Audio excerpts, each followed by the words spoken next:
All right, you guys, joined by the champ once again, Liz Carmouche. I just can't leave her alone. The big winner, rolling right now. Liz, I wanted to chat with you again because great victory, but had some after last night, just kind of sitting on things. Started to get emotional just thinking about kind of your run that you're on right now, and it's the best of your career technically in terms of the streak, and probably it's hard to argue in terms of the results and all that. But I was curious where you feel that you're at in terms of legacy now, because when you really do reflect on your whole career, which is what I was doing, I was like, it's pretty goddamn incredible, all the things you've been a part of. And I know you probably don't dwell on it too much, as we've talked about in the past, but when you sit and think about it, total pioneer and Marine, right? That was what it was. Just all the things you've done in your life and the stretch you're on. Where can you put yourself in terms of the legacy and placement overall when you really do sit and think about it? I think for one, if I had finished last night's fight with a finish, I went in hungry, I went in aggressive, I was seeking the finish every single round nonstop. That's what I was going for, right? I knew, one, how important it is within the PFL system to be able to progress to the tournament. Your best chance of doing that is getting a first round finish, whatever that happens to be, and that's what I was looking for. She came out as strong as she could. So honestly, knowing that now, okay, well, that was the best performance she's ever had against me, by far. It was good back and forth, but I was still dominant the whole time. It was a difficult fight for me, but I still pulled it off, got the win, but getting the win wasn't enough, right? So that's really hard. You're man, I want to feel okay, cool, I'm in a new organization, I've done well, but more work. It wasn't good enough. Yeah, so it's really interesting, right, playing with this rule set, and like you said, back in kind of the underdog role, which I still feel is weird considering the stretch, again, that you're on, but I guess that's the whole fun of the idea, right? And I'm sure that's great motivation for round two, right? To be exactly. All right, let's go even harder to get it without, doing stupid stuff, but is that kind of the thought at the moment? Yeah, to some degree, I felt in that fight, the only way that I could have guaranteed a finish, that when the opportunities were there, is with elbows, and I could even see where she had a moment where she went to elbow and was yeah, we can't do that here. And both of us kind of had seconds. I'm here it comes. She's going to do it. I'm oh, she did. And we could both see, I was all right, we keep going. A little pause. And then on the ground, she's oh no. I'm no, I can't throw elbows either. We're good. But it certainly, you could see, was a hesitation on both our parts, but we both thought through it. And to me, that shows growth on both of us, right? And there's definitely opportunities there where I'm man, if I could just throw one elbow, I could advance. If I could throw one elbow, I know I could cut her right here. I know the position I'm in. And that would have been a whole different outcome for the fight, right? And that's the only way I felt last night I could have done anything differently to guarantee a lead would have been if I had been able to elbow. No. And first fight all over again, right? Yeah, exactly. So, but as I mentioned, the streak you're on right now, Liz, it's 8. I believe we're at 8 now. Yeah. 6 was your previous best, so you already topped this with the last one at Bellator 300. But, do you just chalk this up to pretty much the experience that you've gained at this point? Because we talked about, just learning and the recovery in the past and all that. But, what do you attribute it to? Because you've been finishing people more, just everything. This is the best. And, you're at 40 now, which is you would never realize it, Yeah, I think that it's the coaching, it's the mental work. Before with the previous coaches, I don't do a hype team. That's never been me. I don't have an entourage that follows me everywhere I go. There's not a posse. If I show up for somewhere, usually it's just me. My coach may come because he's I'll do video for you and be nice. I'm oh, thank you. And then he's do you need me around? I'm no, go have food and tell me about it. You're good. So they know I don't put stress on them. You guys are here because we're a team, right? And you're here, but I want you, if you have the opportunity, go enjoy what I can't do. Please, for my sake, don't just suffer in the hotel room. You guys go explore, have fun, eat good food. So they know the deal. So in that same sense, I don't have people that are telling me you're wonderful, you're the best. That's not what I'm looking for. I want constructive criticism. When a coach is hey, you stepped off that angle wrong, and that makes you step to this. I'm oh, are you right? Let's fix it. Let's do it again. Being realistic. I want a realistic. Not being mean, but they're being realistic about what's going on, and that's what I want, and that's the team I keep with me. But at the same time, they're also to recognize you have this. You don't need to doubt yourself. They tell you those things and resubmit in your head, and certainly there are moments where even though you feel you have that confidence, I'm not an overconfident person. Even in this, I didn't go in there yeah, I'm going to kick her butt. I've already beat her twice. I'm going to win. I'm anything could happen. It was a rough weight cut, and anything could happen. I don't know who's walking out of the cage this time. I don't know, with everything that's on the line, who's going to be across from me and what she's willing to do, how much she's grown or not grown. I don't know. Is she going to know and be conscious, don't throw elbows? right? So I didn't know what I was going to come up to. And so that's kind of unnerving when you don't know who you're facing. You know, if it had been like the rematch, you kind of have an idea of like, well, they only have two options. Either they're going to come on exactly as they do, or they're going to go out to the wind. Mm-hmm. On the third one, you're like, man, I don't know. This could be anybody, right? So that definitely made things different for this. And it having, I think, the coaching staff there that just says all the right things, essentially, right? They're not my hype men. Yeah. They're there being real, but they're there also reminding me of my accomplishments, what I'm capable of, without inflating my ego too much, just enough to make sure that I'm in the right headspace, taking the right recovery time, making sure that my life is committed around just fighting. Before trying to split and have multiple jobs while fighting just wasn't working for me. And I feel like because now that's who I am full time, is just a fighter, that's what's really helped me this last few years. So then how does it feel when you have people like me pumping you up and telling you, you know, you got the streak and the best point? Like, do you consider it at all and like feel flattered or think about it? I think like in the moment it's like, oh, it's cool. You know, I'm flattered that you say that. You know, like depending on the person, like, you know, thank you for highlighting that. But when I walk away from this, I'm like, no, I still got to go to work on Monday. You know, like nothing changes for me. I still got to hit the grind. I still have things that I made mistakes in the fight, whether I won or not. Unanimous decision, I still went to a decision, didn't get a finish. And without that finish, even if it was third, second, first, doesn't matter. Even if I had the finish, I would still find flaws in the game that have to be fixed. So for me, that doesn't mean anything until I can have an absolute perfect fight, and I don't ever anticipate that happening, so I still have work to do. Do you think that perspective will kind of change once you're all done and you're kind of be like, no? Absolutely not. No. Even, I mean, sports all growing up, like I've always been a perfectionist. My mom never understood. She's like, this is not me. I don't know where you get this from. She's like, just chill. It'll be okay. I'm like, no, I messed up. I need to understand. It's fine. I'm like, no, she's like, maybe you shouldn't do this sport anymore. I'm like, that's not the answer. I need to work harder. That is the answer. So I just think it's who I am. I don't ever see that going away, even after fighting's done. I'm sure I'll have a much different perspective on it and being able to appreciate the whole experience and just that I had the opportunities. But I'll also be like, if I could have done things differently, I would have. Right. So circling back kind of to legacy and stuff like that I mentioned, I mean, do you feel, you know, obviously still working to get the title here and stuff, but like, do you feel that you have cemented like a pretty good spot at this point, and as you're continuing to add on, like, again, I think it's undeniable with the accomplishments and stuff that you've done, but like in terms of that and feeling like you've done something that people will remember you by, and more importantly, what you want people to remember you by, right? Like, are we at that point yet in your mind, or still kind of getting there? I feel like not yet. Not yet. You know, I think for one, social media is something that is so under and overutilized, right? In some aspects, it's underutilized for what it can do, for the way that it touches to fans. It spreads the knowledge of MMA, how its growth for MMA has expanded because of social media, but also overutilized, and we rely too much on it instead of just appreciating what we see in front of us, right? And it can take from our ability to train and focus on what we need to. But it has its role. Yeah. And I think that I'm definitely that person that's on the underutilized. I'm not doing my right with social media, and I don't have the representation on social media that's needed that gives me the recognition I deserve. Like if I had 1 million followers, at the end of the day, does 1 million followers boost my self-esteem? No, it doesn't do anything for me. Does it boost my career? Absolutely. Yes. And so that's important, right? That's going to help me. And the more people that know who I am, more people that know what I stand for, that know what I'm trying to spread for other people as far as their confidence within themselves, and trying to expand the knowledge of MMA and women's abilities within the sport until that's widespread and everybody knows. I haven't done it yet. I haven't cemented my legacy. I love that and hate that at the same time, because it's like, yeah, we're not there, but I love you putting that out there and saying it, because I'm fully on board with that.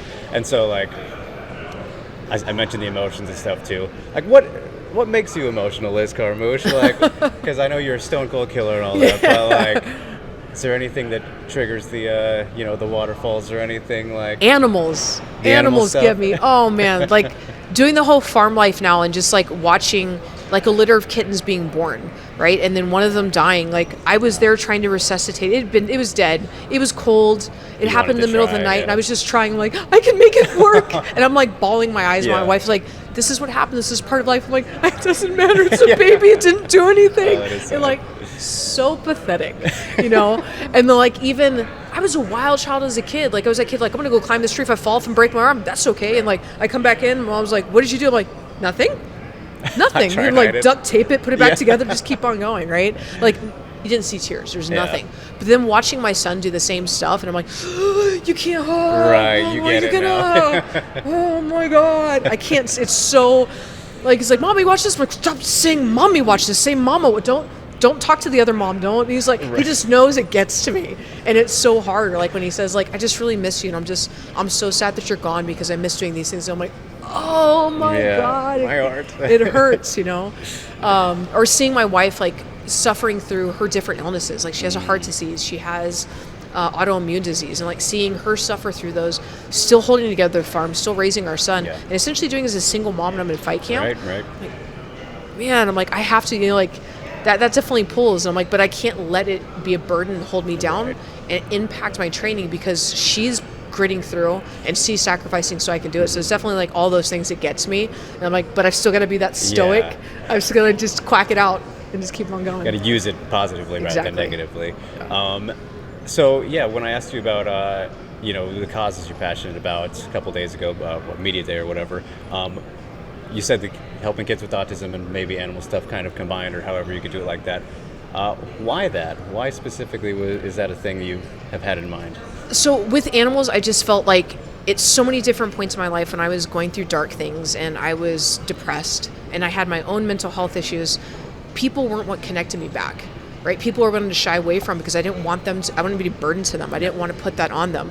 But animals, I didn't feel like it was the same thing. Like I could help them. If nothing else, I could go to and help out and walk dogs, feed dogs, do something and just help them a little bit. Like, well, I did something good for something else today. Not even a person. Because I remember like trying to go give a homeless person food. They're like, I'm vegan. I'm like, what? I'm gluten free. I'm like, I tried to do something good and like and it backfired. So I'm like, yeah, I don't want to help people then. And then growing up, I used to volunteer and always help for like the Special Olympics and help babysit for kids that had special needs, particularly with autism.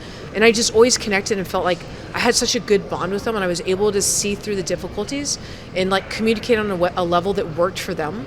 And it always seemed like parents appreciated how much I worked with their children. And I just felt like I didn't have those same judgments and restraints. And I was always able, I'm like, yeah, for me, like if you're having an outburst and you're dealing with autism or you have special needs, like that's okay. You're having a disconnect with being able to communicate. I don't have any anger with that. I don't have any negativity. But it's like a normal six-year-old kid that is just being a spoiled brat. I'm like, yeah, I don't have patience for that. That's not okay. And so for me, I feel like there are ways I can communicate better with autistic children, and I feel like because of that, I should be able to help them. I can offer more to them, and I want to be able to give back to them.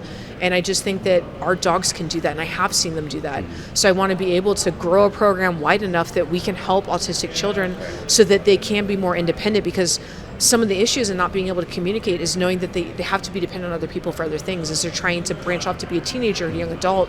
So I want to be able to provide them with a service dog that allows them to find that independence and that identity of growth. Yeah, I mean, that's awesome and makes plenty of sense when you break it down like that. So, I mean, this can be a fairly personal question, so feel free to answer or not. But in terms of toughest experience in the life of Liz Carmouche, since so many to choose from, I'm sure, but what kind of stands out when I say that? I mean, I'd say there's a few. I say that I was living in Okinawa, Japan. I'd never seen PDA. I'd never seen same-sex couples. I didn't know what a gay couple really was, right? You like see it as a quick episode on a TV show touched on, that's it. Yeah. Right? And growing up, I lived in Japan from the 80s, 90s, and early 2000s. And my first time ever seeing a gay couple was 22. It was my first time. And I went to Hillcrest in San Diego. This first time I was like, oh, it's a gay couple holding hands. Oh my God, this is, I was like, I don't want to be the awkward person that's like looking at them. I'm like, this is so cool. Like I've never seen this before.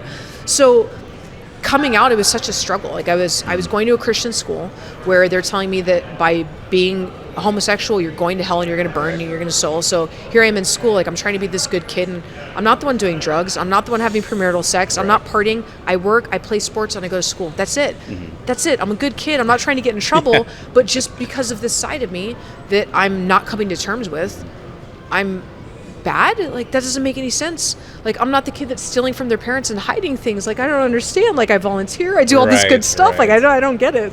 So that was a huge struggle that caused me to like, again, be delayed with everything where I didn't come out till I was 22 years old. Yeah. And then being in the Marine Corps during Don't Ask, Don't Tell, and I can't openly come out. It's like I want to tell my friends because I want to know if I'm actually accepted by them and be honest with them and be forthright and find like a community, but I can't do that because I'm in the Marine Corps, and if somebody outs me, I get kicked out dishonorably, and that ruins the rest of my life, my capability of getting jobs, right?